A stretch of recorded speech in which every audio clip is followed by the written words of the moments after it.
Banyak video yang terdapat dalam channel Arabia TV ini, baik bahasan tentang mufradat, sorof tasrif, nahwu maupun uslub, bahkan semua bahasan yang terdapat dalam program pembelajaran khusus kami, yakni program Sekolah Arab Digital, adalah bahasan-bahasan yang terdapat dalam buku yang kami buat ini, yakni 6 jilid buku Al-Ajib dan 2 jilid buku Al-Mumtaz. Semuanya ada 8 jilid. Sudah banyak penyimak channel Arabia TV yang menghubungi kami lewat WA, memesan dan membeli satu paket buku Al-Ajib dan Al-Mumtaz yang kami buat. Oleh karena itu, jika teman-teman ingin memesan dan membeli satu paket 8 jilid buku yang kami buat ini, silakan hubungi nomor WA yang ada di bawah ini. Semoga buku-buku ini bermanfaat sehingga kita sambil melihat video juga bisa sambil menyimak buku ajar yang kami buat. Semoga bermanfaat.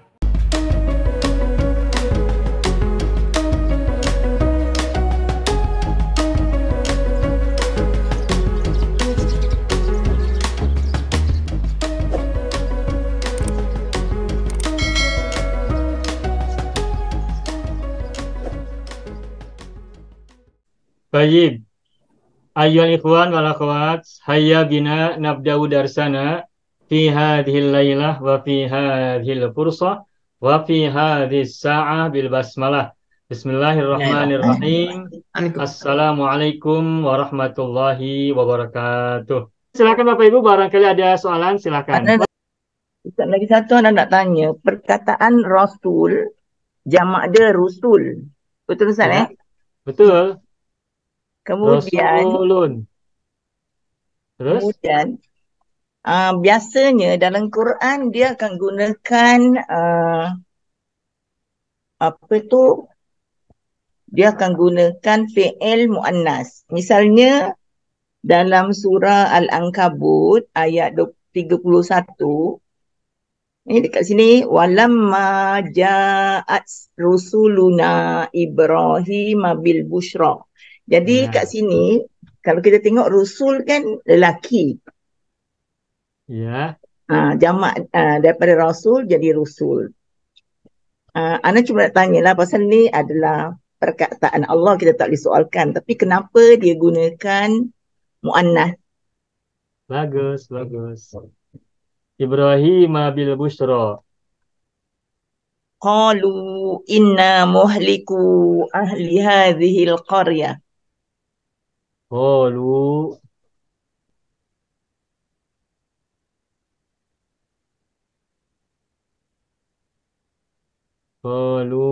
inna muhliku ahli hadhihi al-qaryah. Muhliku ahli hadhil qaryah dan seterusnya ya.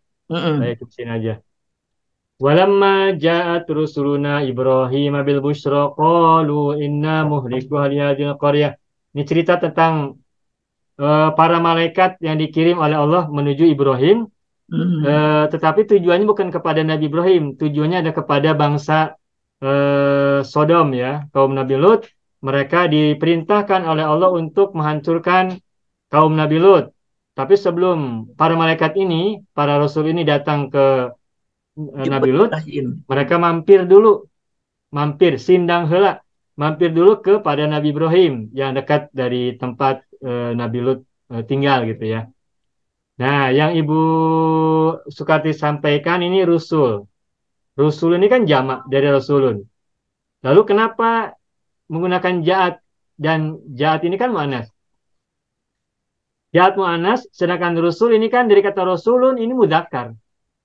Tapi kenapa jamaknya rusulun, mengapa rusul ini menjadi muannas? Bukankah rusul ini adalah jamak berakal, jamak akil? Nah, baik. Saya perlihatkan lagi satu lagi yang bercerita tentang rusul dan menggunakan muannas ya. Misalnya dalam ayat begini. Wa idzar rusulu uqtitat. Ya. Dalam surah Al-Mursalat. Surat apa? Al-Mursalat. Al-Mursalat. Ya, Ayat dan 7. banyak yang lain. Tidak hanya ini ya, wa idzar rusul uqtitat.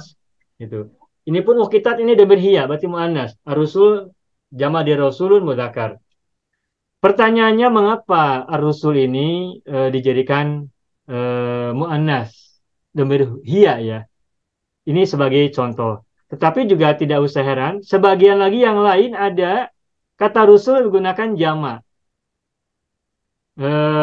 Sebentar, satu lagi, misalkan ada kalimat begini. Watilkar rusulu, ada juga kan ya? Ya. Nah, watilkar rusulu, ada juga kan ayat ini kan ya? Nah, tilka kan mu'annas ya.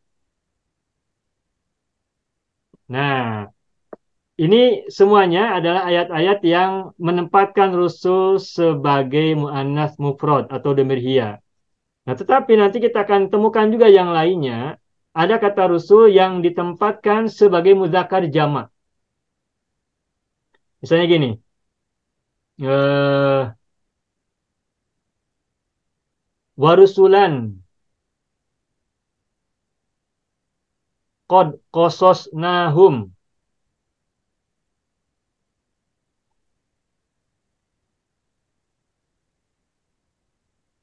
alaika.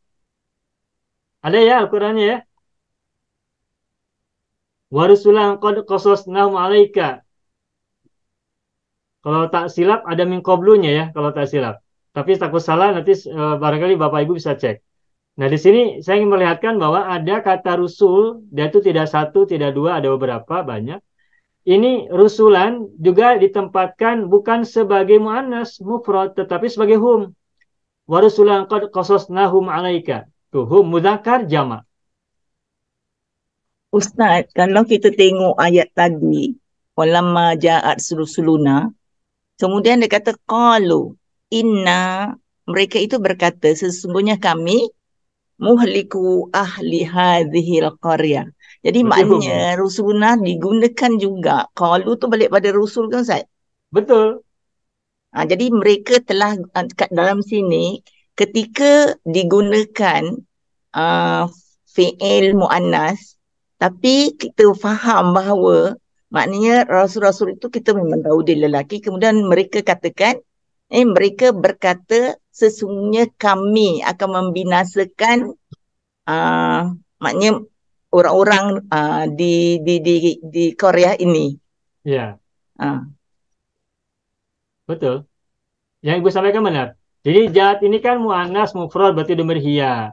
Sedangkan qalu adalah dhamir hum kan, mudzakkar jamak kan? Betul ya? Naam. Nah, yang ingin kita sampaikan dalam pertanyaan Ibu Sukarti ini, kata rusul ini di Al-Qur'an kita temukan banyak yang ditempatkan sebagai mu'annas mufrad atau dhamir hiya.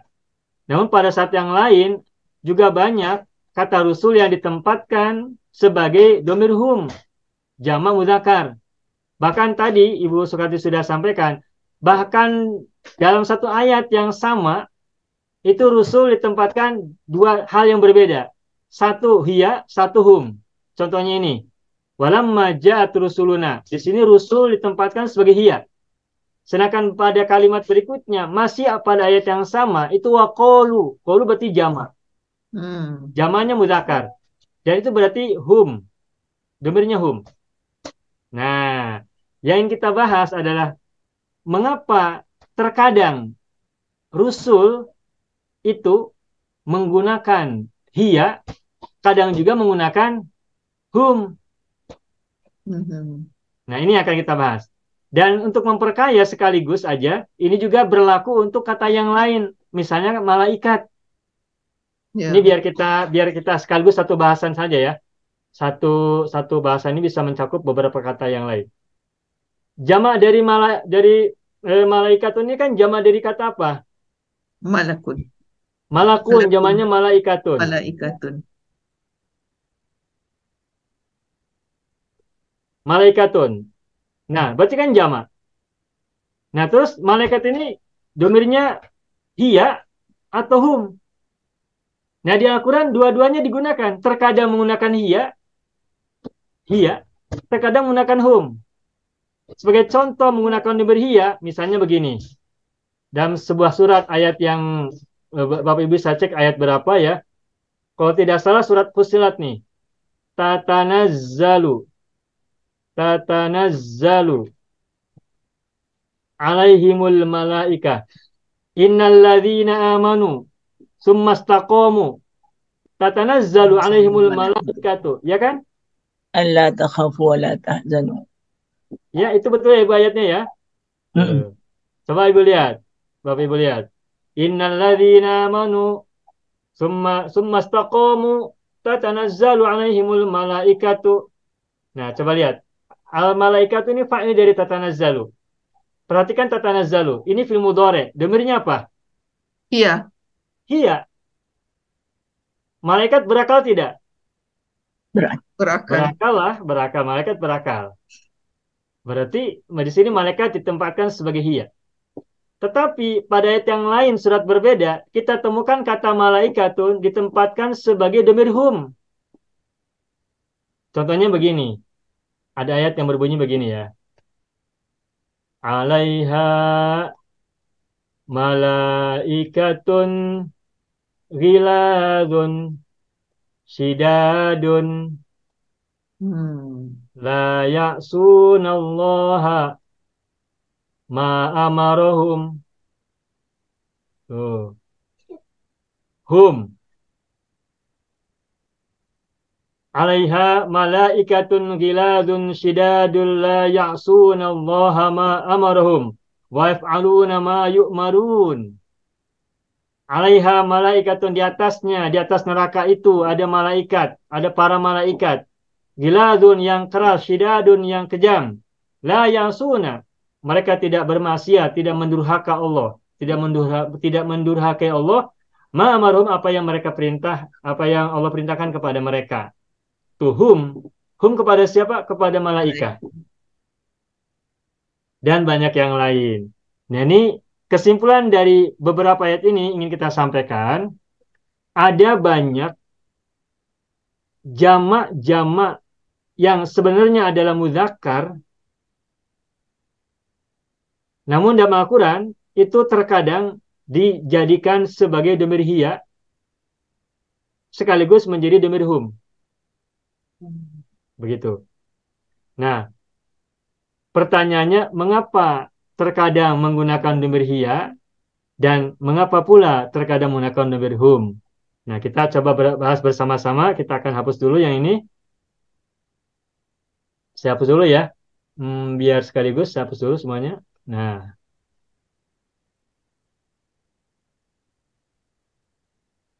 walamma ja'at rusuluna bil busra.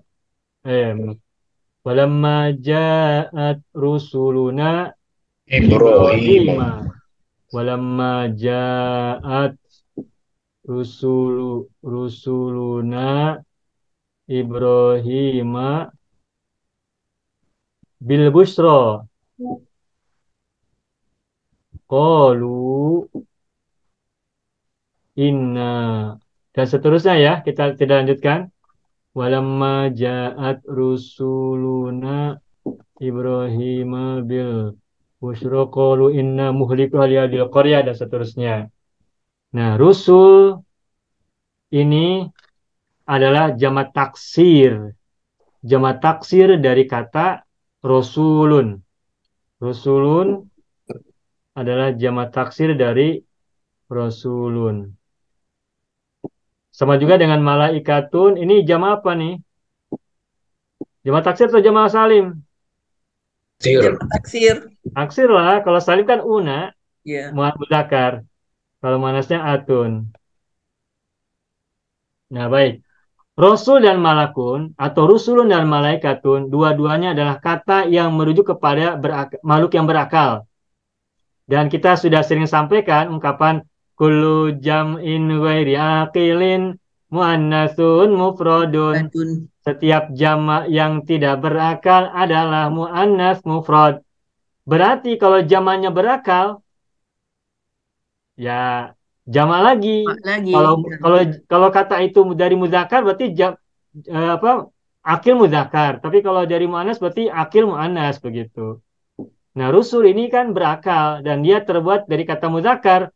Makanya ketika rusul maka menjadi hum harusnya. Begitupun malaikatun. Nah, kaitannya dengan bahasan tadi, pertanyaan Ibu Sukati tadi, ini pertanyaan yang menjadi pertanyaan banyak orang ya. Kenapa ketika kita membahas Al-Quran itu kita bisa berhenti banyak, kita bisa sering berhenti berkaitan dengan bahasa. Dari segi nahwu kok begini, kenapa tidak seperti yang kita pernah pelajari begitu. Lalu apa penjelasannya? Nah, penjelasan yang saya ketahui begini. Ketika ketika rusulun dan malaikatun menggunakan domir hiya, maka rusulun dan malaikatun ditempatkan sebagai jamak, jam'ut taksir, yang pada umumnya dianggap muannas mufrad.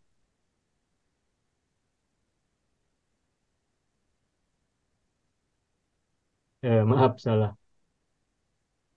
Muannas mufrad.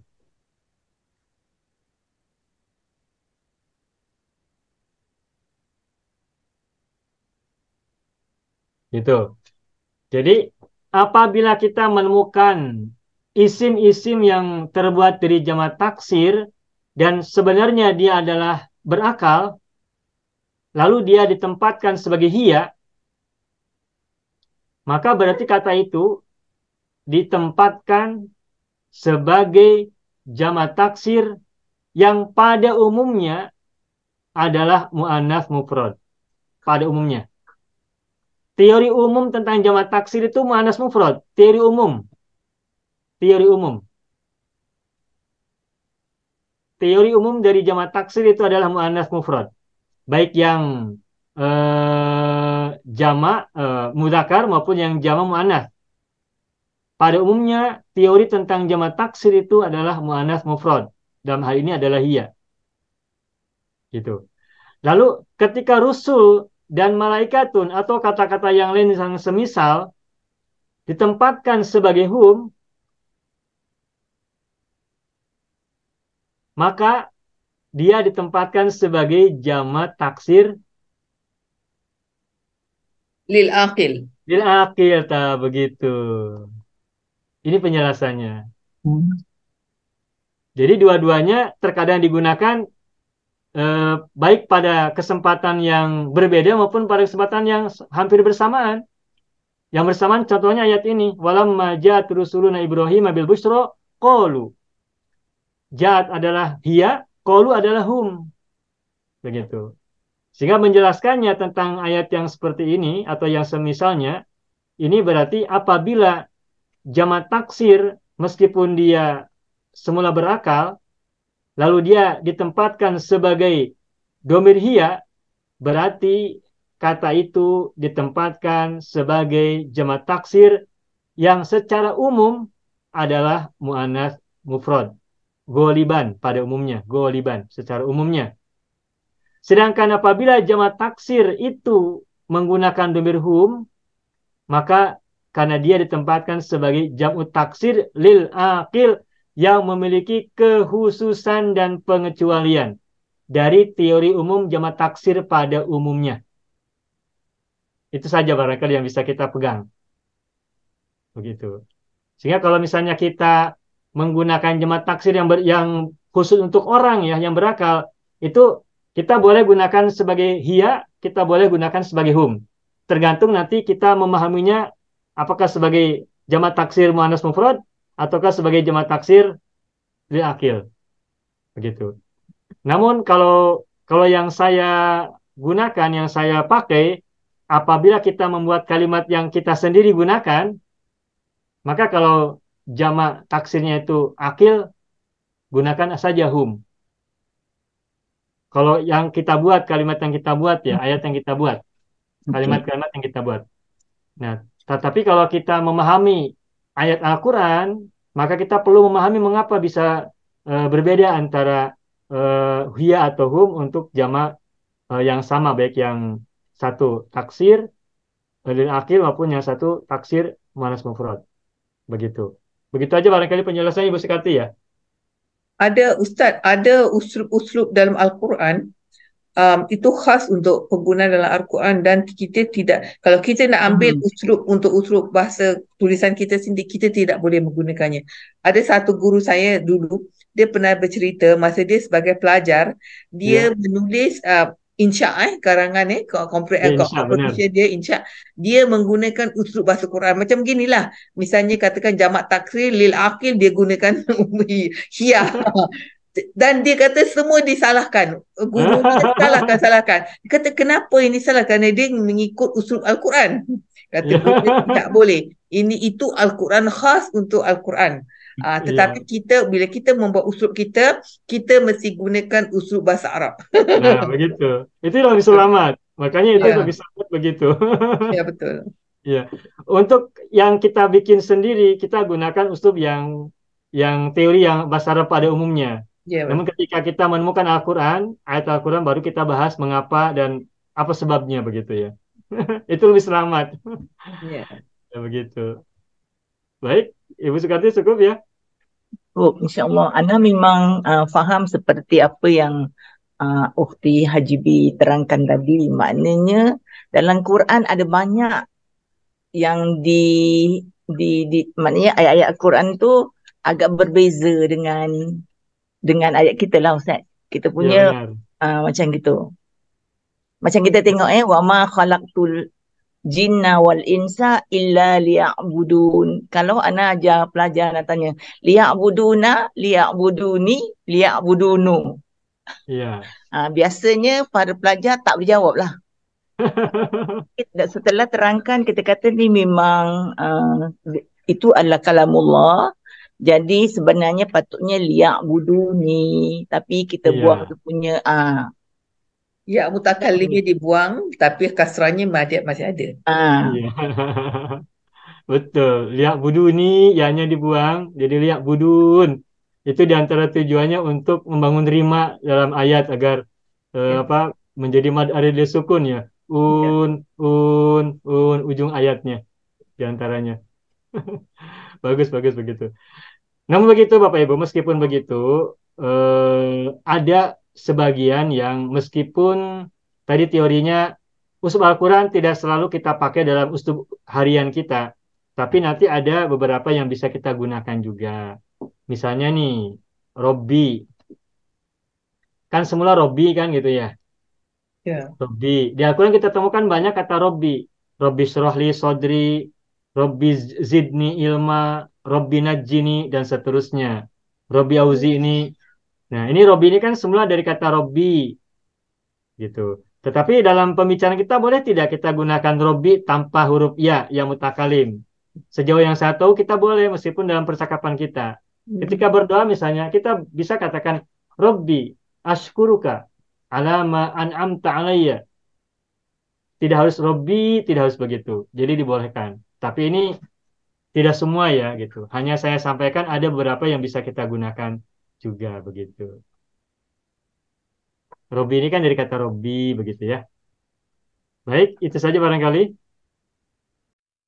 Bismillahirrahmanirrahim. Assalamualaikum warahmatullahi wabarakatuh. Saya sangat berharap channel Arabia TV ini memberikan manfaat yang sebanyak-banyaknya, sebesar-besarnya, dan juga seluas-luasnya untuk semua kalangan. Namun saya juga paham sebagian dari penyimak channel Arabia TV ini ada yang kemampuan berbahasa Arabnya masih dasar, bahkan sangat dasar. Sehingga sebagian video yang ada di channel ini tidak bisa dipahami dengan baik sebagaimana mereka yang sudah punya kemampuan dasar yang cukup bagus.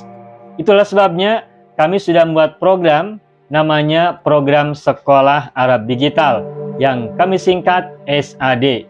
Program Sekolah Arab Digital adalah sebuah program pembelajaran bahasa Arab dari dasar hingga pintar, dari awal hingga lanjutan.